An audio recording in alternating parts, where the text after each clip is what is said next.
Welcome to the Infrastructure Podcast. My name is Anthony Oliver, and today we're talking about steel, but perhaps not in the usual way. My guest is Ben Holmes, Head of Sustainability at Elliott Wood, the structural and civil engineers behind, well, amongst many other things, 30 Duke Street, the UK's largest steel reuse project, in which some 78% of steel from the original structure is being repurposed. Now, Ben believes that the current public sector rescue of British Steel presents a once-in-a-generation opportunity, not just to save the industry, but also to reimagine our fabrication and use of steel entirely, and perhaps at the same time also give a huge boost to the communities that the industry supports. Steel, of course, is foundational to our modern world, from the bridges we cross to the trains we ride and the buildings we work in and wind turbines driving our energy transition. But steel is also one of the most carbon-intensive materials we produce. And if the UK is serious about hitting its net zero goals, the way we make, use and think about steel really must change. And in response, Ben has developed 5 provocative what-if scenarios to challenge us to look beyond the short-term fixes and instead think about system-wide changes that could genuinely transform the steel industry and the communities that it supports. And in today's podcast, we're going to examine these and find out whether they go beyond simply being fanciful, heaven forbid, and instead by drawing on proven examples from around the world to create the necessary vision and political will, they could actually prompt change. So let's hear more. Ben, welcome to the Infrastructure Podcast. Thank you for having me. Absolute pleasure, Ben. Well, let's set the scene for us to start with. I mean, give us a short version. Why is the future of British Steel so urgent right now? Well, I think for me, this whole story began with the last-minute decision to bail out Scunthorpe and to keep the blast furnaces there operational. And personally, I was gripped by that story, as I'm sure many of us were. And in particular, the real complex nature of the problem. So, I mean, we were talking about being minutes away from the end of primary steel production in the UK, which is an industry that's been going for well over 150 years. And that near collapse, I believe, exposed a fundamental problem. And that's that the traditional approach that we've been going down in terms of the privatisation of the industry since the 80s had failed. And the promises that were made at that time in terms of job security and better competition, global competitiveness, hadn't been realised. And instead what we're seeing is the kind of inertia, industry passing between different owners, whilst sort of communities who are reliant on that industry watched on as the livelihoods became increasingly precarious. So essentially just stagnation, really, and a managed decline. And to come back to your point about why now, why is the moment so important? I think there's 3 elements to it. So first, there's the climate emergency. And as you alluded to in the introduction, steel is literally everywhere in our built environment and globally accounts for somewhere between 7 and 9% of carbon emissions. We can't just stop using steel, so there absolutely has to be a process and a strategy in place to decarbonise it. Second, there's the economic and the social considerations. So we're talking about protecting the livelihood of communities and communities that have been repeatedly sort of let down by promises from politicians. And third, there's the point around the fact that this is an opportunity. So the imminent nationalisation of British Steel provides us sort of once in a generation opportunity to think about things a bit differently. Yeah. So, I mean, your job title, Head of Sustainability, it is that kind of the way that the steel production fits into the wider net zero industrial strategy. But why do you think this is a moment, which is, as you say, truly once in a generation?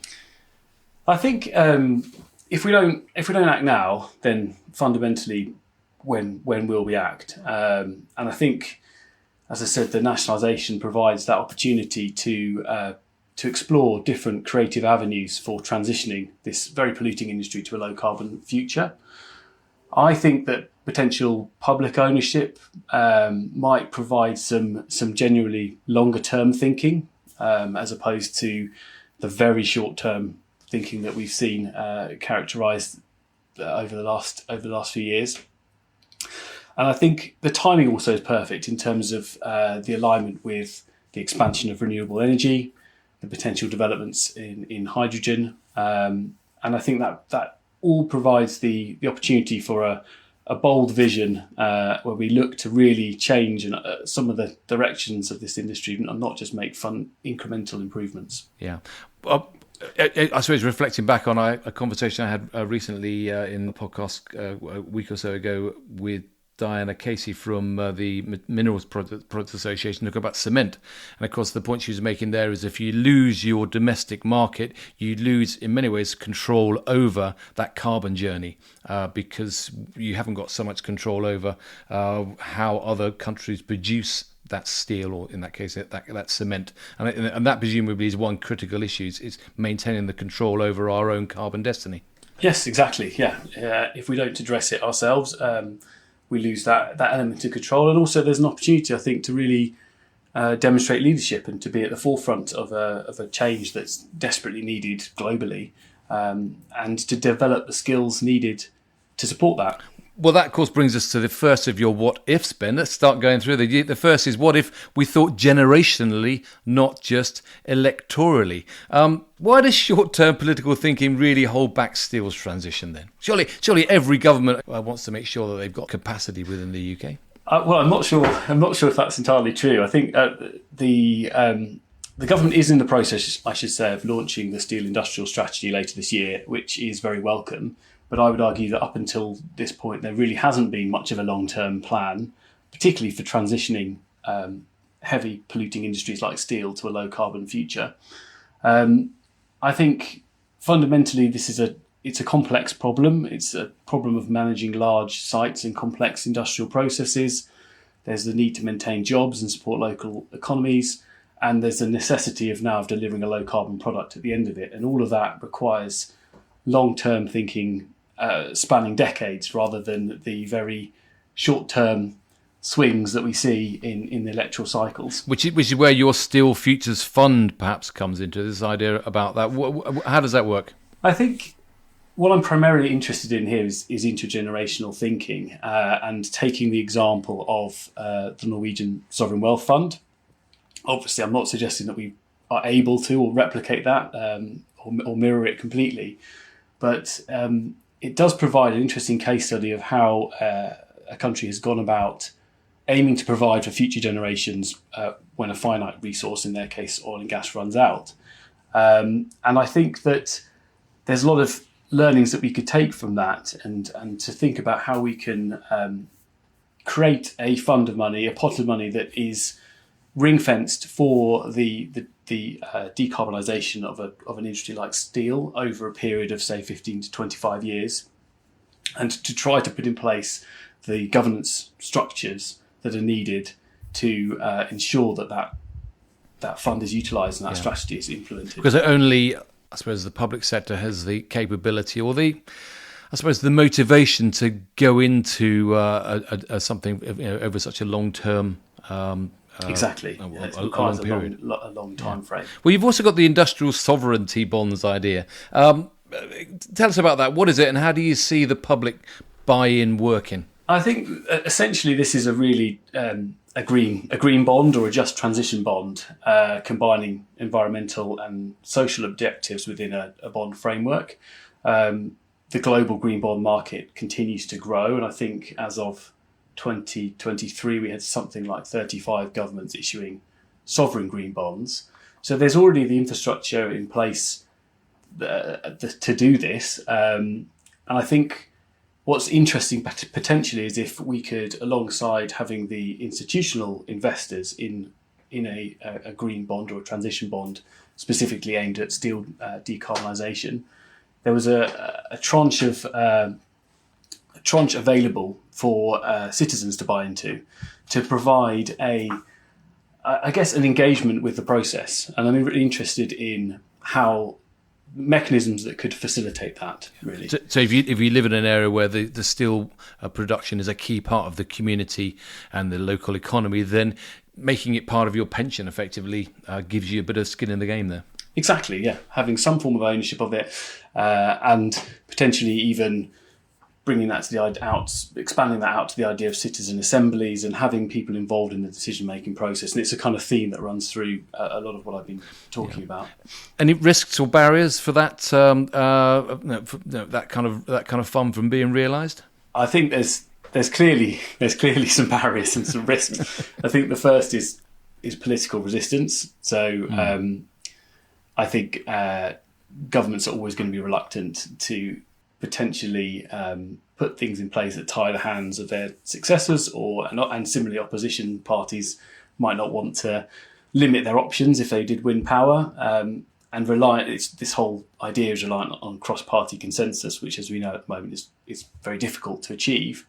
There's also potentially the scale of the challenge. A lot of money is needed to transition steel into a low carbon future, and is the bond market able to handle that?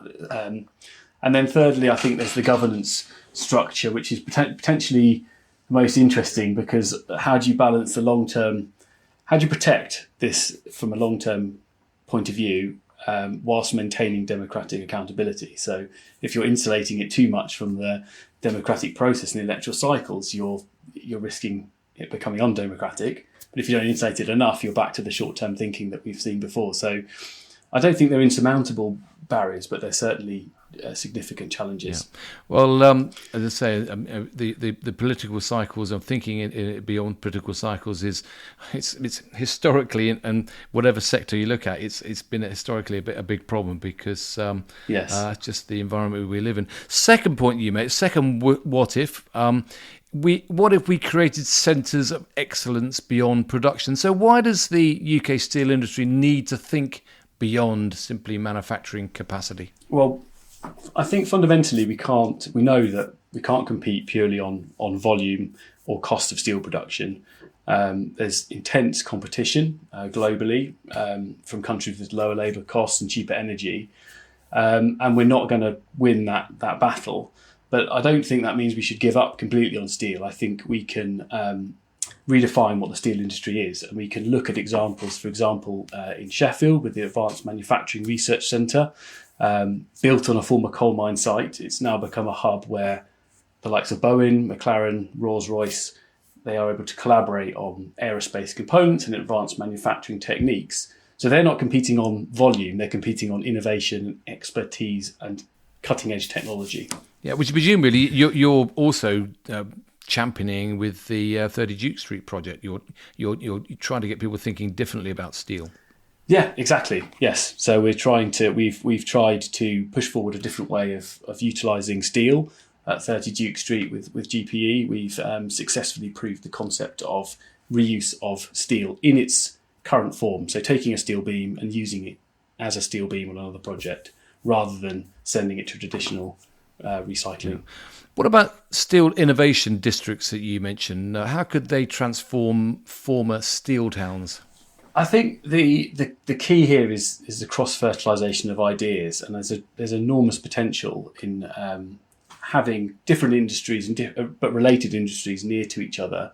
So whether that's R&D labs or that might be developing new steel alloys, or university partnerships that might be researching low carbon production techniques, or even sort of startup incubators. Having all of those industries together really can bring about change in a much more meaningful and faster as well, which is absolutely essential. Yeah. And bringing those universities and helping them to incubate startups in the ecosystem, that's also critical, I imagine. Yeah, exactly. It's creating that ecosystem where these different types of businesses can really reinforce each other, and you can develop new techniques and innovate in new ways. Let's talk a bit about you to, I suppose, maybe set a bit more of the scene in terms of where your what-ifs have come from. You're a geographer by training, correct? Is that right? Yes. And you've got a master's in environmental science. What led you to focus on sustainability in the built environment, and particularly get your head stuck right into steel? Well, as you said, actually, I started out with a passion for geography, and in particular, a fascination with the interaction between human societies and the living world, and that led me on to my master's at UCL, where I really got kind of stuck into the detail and looking at the political dimension as well as the social, environmental and economic. Because that was environmental science and society. Exactly, environment, science and society. So it's looking at all angles of the problem. And from there I moved into sustainability consultancy and quite quickly realised that I wanted to work in the built environment. As I'm sure you're aware and your listeners will be aware, it's a crucial space and a significant contributor to carbon emissions. And I felt like it was somewhere I could make a really meaningful difference. Okay, yeah, and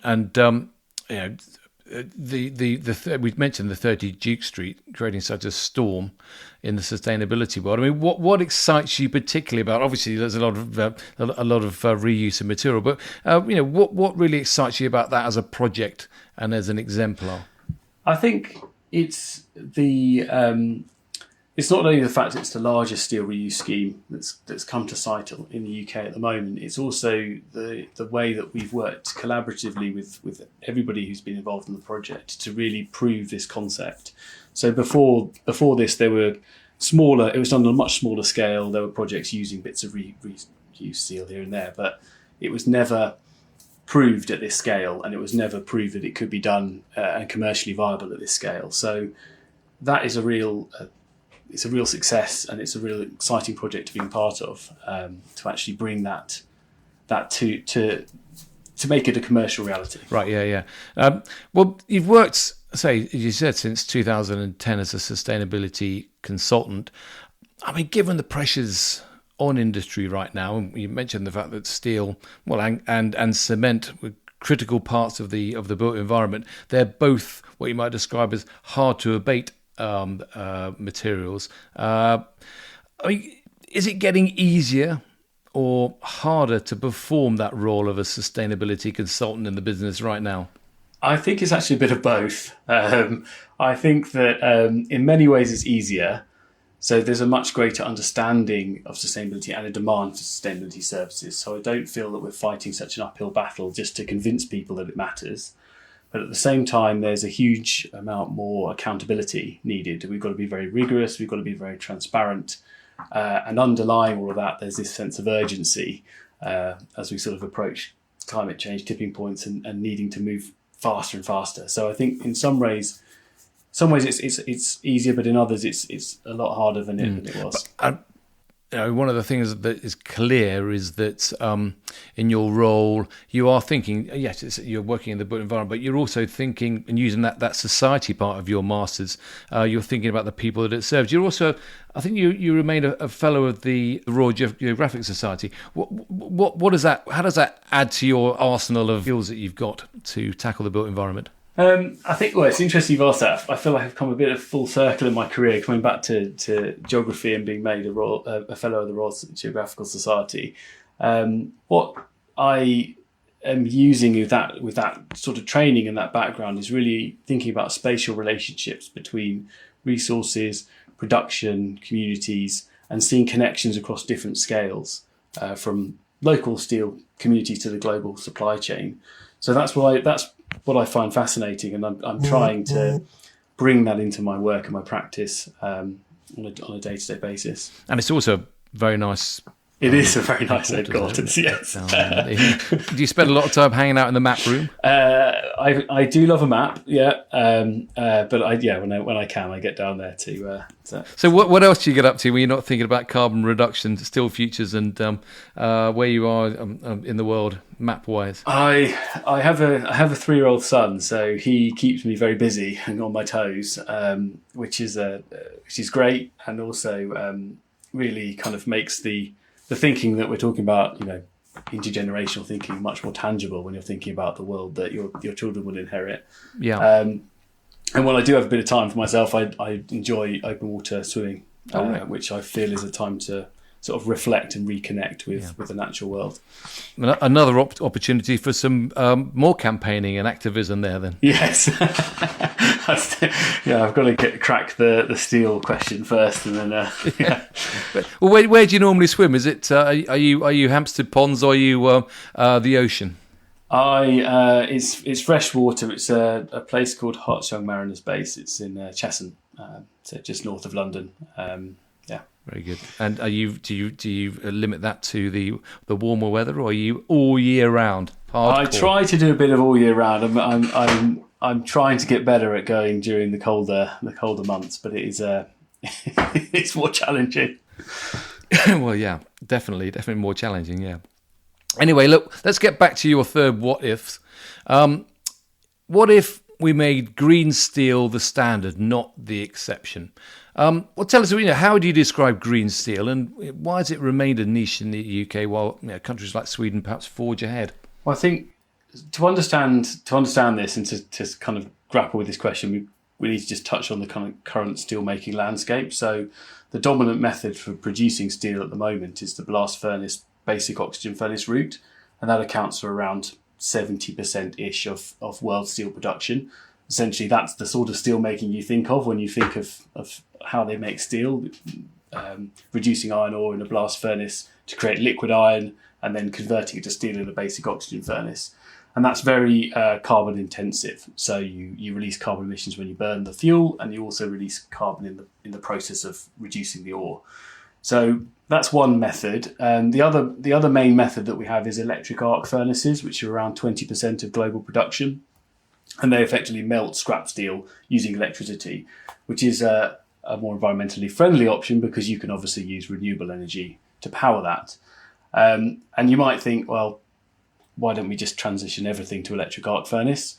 There's been a brilliant paper published recently by the OSTRUCT on this, on the role of scrap steel in decarbonisation. And that highlighted that there's a fundamental issue, and that's that there's not enough scrap. So scrap steel is a constrained resource, and even by the mid-century, we expect it to not exceed around 50% of the demand, of the steel demand. So we're always going to need primary steel production, so steel produced from iron ore. And that leads us to how do we decarbonise that industry? And one solution is direct hydrogen reduction, which is being pioneered in Sweden, among other places, and that's using hydrogen to convert iron ore into what they call sponge iron, which they can then feed into an EAF plant. And I think, going back to the question, there's probably three reasons, in my view, why the hybrid initiative in Sweden is yielding results and looking promising. And that's that first, it's a collaboration between the main industries who are involved in this. So there's SSAB, the steelmaker, there's LCAB, who are the supplier of the iron ore and run the mines, and there's Vattenfall, who are the electricity provider. So automatically you've got all three on board. You've got financial backing from the Swedish Energy Agency, so it's got the government behind it.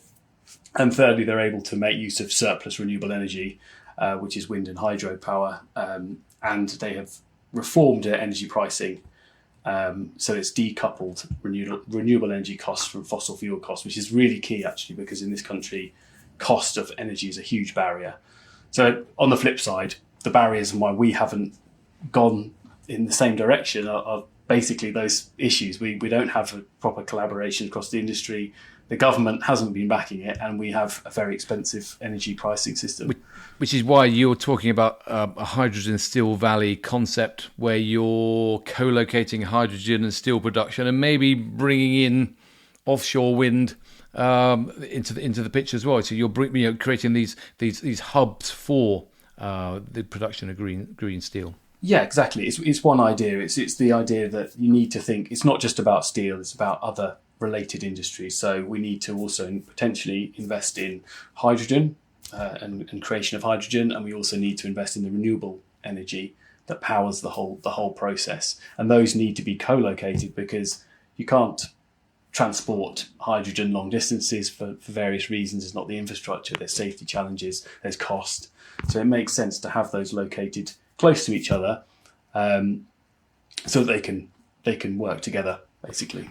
Which brings us on to the what if number 4, which is we connect steel to communities in new ways. And presumably, if you're bringing together all these co-locations, then they also sit and really kind of help communities. You've got a community steel trust that you talk about. What is that, and how does it work in practice? I think that the community angle is absolutely critical, and we've got to bring the communities along with us on the journey, and they've got to be part of the process of transitioning to a low carbon future. I'm very interested in this idea of how do you make the workers and the residents in the local areas involved in the decision-making process. And the Steel Community Trust is one idea that could bring that in, basically setting up boards or groups of people who are involved in that decision-making process and are part of that change as it goes forward. Yeah. Presumably that links back to the original discussion about the community bonds, etc. as well. Exactly. You're bringing people on board. I mean, you've highlighted the Mondragon Corporation in Spain, which you say demonstrates how worker ownership can create resilient industrial enterprises that prioritise community well-being alongside commercial success. What does Mondragon? Tell us about it, and what does it teach us about ownership models in heavy industry? So the Mondragon Corporation is a really fascinating example. It's a worker-owned collective. It's actually a conglomerate, so it's several companies, but they're all worker-owned, and it's become one of Spain's most successful companies, proving that different non-conventional, shall we say, ownership structures can work. So they are a worker-owned collective, and what the key... Again, I'm not suggesting that necessarily it can apply in the same form in the UK, but what the key is that they have put creation and protection of jobs alongside profit as the key driver. So they're trying to generate new jobs in the local communities in which they operate, and they're trying to they are successfully diverting profit back into those communities to fund things like universities, skills and training, ecological restoration. So it's a very interesting model about showing how business can serve the community. And I think with some of these very complicated large sites where we're manufacturing steel, there's a definite argument that sort of thinking needs to be brought into play. Yeah. And presumably this kind of hybrid ownership models, because I imagine, well, I don't know, is the Mondragon, do they have some public ownership in there as well?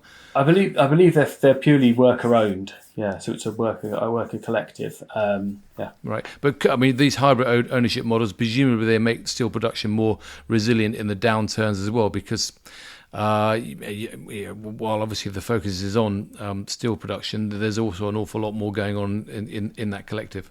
Exactly, and you're funneling profits back into the local communities where those companies are rooted.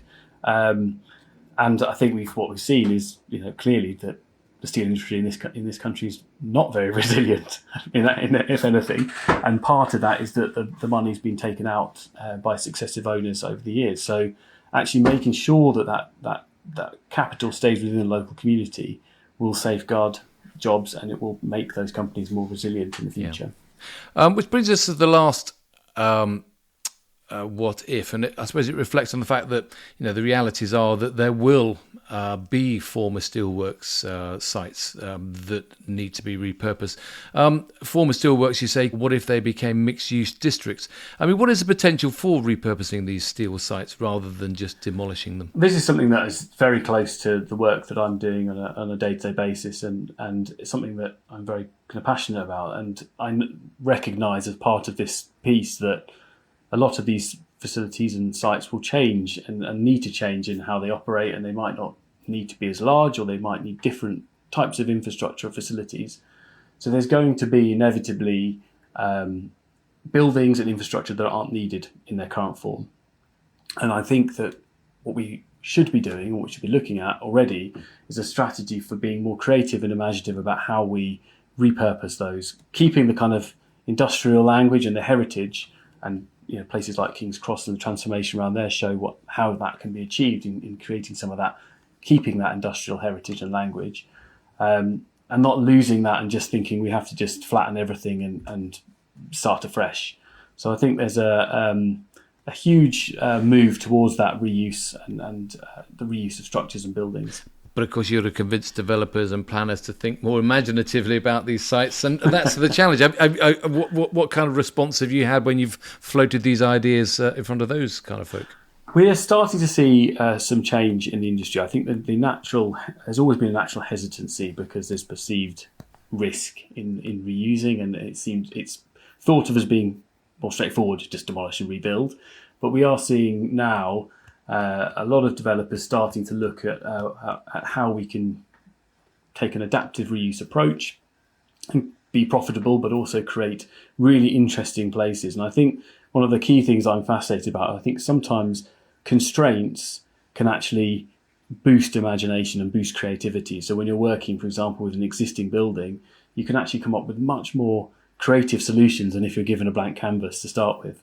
So I think it's on us as consultants in the industry and designers to actually try to capture the planners and developers and the rest of the design team's imaginations with really compelling arguments and visions for what could be achieved. Well, 5 really interesting, and you say provocative what ifs, but they're on the face of it, they're not hugely tricky to get your head around. But delivery, of course, is always the challenge. If you could implement just one of those 5 ideas tomorrow, which one would it be? Is there a prioritisation? I think I probably would go for the Steel Innovation Districts concept. I think it's possibly the most tangible. There's been proven with places like we talked about the Sheffield AMRC. I think it directly addresses the kind of employment challenge as well, and creating new jobs within the industry and adjacent industries, and really showing communities what transformation can look like. Yeah, and once you get that innovation in there and that success, the others, I suppose, start flowing from that. What's your call to action for government then? What's if you got 10 minutes in a room with a minister, what's your call to action? What do they need to do? They've already put some money up to try to safeguard the steel, British steel. What else do they need to do? Fundamentally, I tell them that the demand is there for green steel. Speaking as someone who works within the construction industry, we're crying out for more. I really would push on the idea of long-term thinking and trying to get beyond this short-term mindset of electoral cycles. And finally, we need something around reformed energy pricing. We need to make it more affordable to utilise technology like electric arc furnaces, which use electricity. Yeah. So those would be my 3 messages, I think. Okay. And then I suppose the last point is, what's your call to action for industry? You're clearly leading the way there where you're thinking in your projects in terms of reusing steel, etc. What should industry do? I think we can't go it alone, and we need to continue to collaborate is the key message. We're already doing great work, and there's great initiatives out there where multiple companies are coming together to collaborate. But we need to continue to do that, share knowledge, and move forward together as an industry. I'd like to give more people the confidence to think about this more creatively. I think the crisis that's facing the steel industry, and indeed probably the climate crisis to an extent, it's been described as a crisis of imagination, and I think that there's something very, very true in that. And I think we need to just have the courage to really imagine new futures and to have the hope to kind of push for them and pursue them. I suppose take it on as something which is a problem that you can solve, and you actually got control over it rather than not having control. Ben, thanks so much for joining me today on the Infrastructure Podcast. Really interesting subjects and some great what ifs, very provocative. I like it, and I wish you well trying to get those messages across. Hopefully with the podcast we can stimulate some interest and generate some feedback for you in terms of where you go. But thanks so much for joining me today and for talking me through them. Thank you very much. Thanks, Ben. That's all we've got time for today on the podcast, but we have got more on the Infrastructure Podcast in the pipeline and more guests to talk to as we continue to probe the big issues faced across the sector. If you haven't done so already, do check out the Infrastructure Podcast website. It's www.infrastructure-podcast.com, where you'll find background information and all the latest podcasts to listen to and to share. And I'll put Ben's 5 what ifs up on there for you to peruse at your leisure. So thanks for joining us. Thanks again to Ben, and I look forward to seeing you again very soon.